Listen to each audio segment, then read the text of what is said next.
Shabbat Shalom. This week, as we prepare for Pesach, we read Parshat Tzav.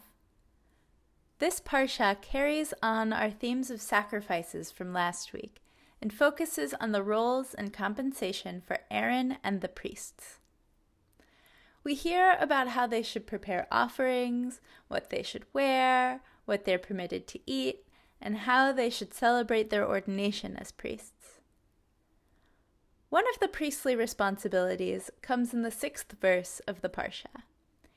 Eish tamid tukad al hamizbeach lo tichbe.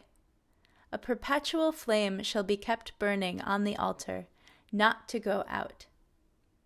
They were charged with this responsibility to never let the fire burn out. In Torah times, this was a pretty literal commandment, practical even. The fire was a direct connection to God through sacrifice, and the priests had to keep that line of connection open. But the fire did go out. When the temple in Jerusalem was destroyed, the eternal flame physically went out. But the eternal flame of our people kept burning.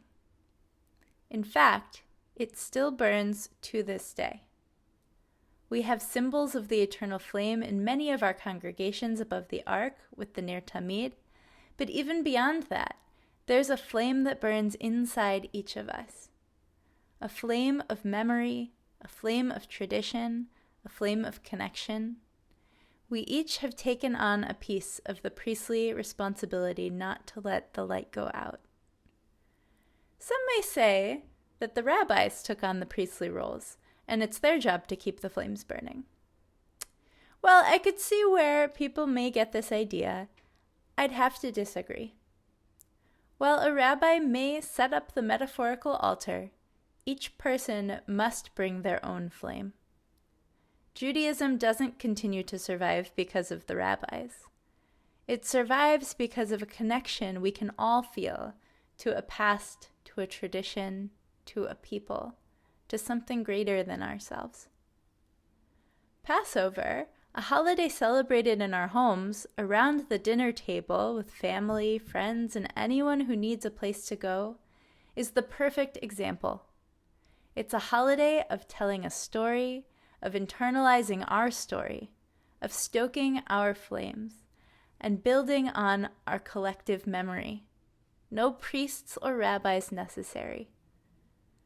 We each have a flame of the Jewish people inside of us. We keep it burning when we experience connection, when we taste the traditional foods of the Seder and remember the story of Exodus. Or maybe when we remember what it felt like a few years ago sitting around the table with our loved ones. Each year when I take my first bite of matzah, I remember the people who will always be around my Seder table, whether they are physically with me or just in my heart.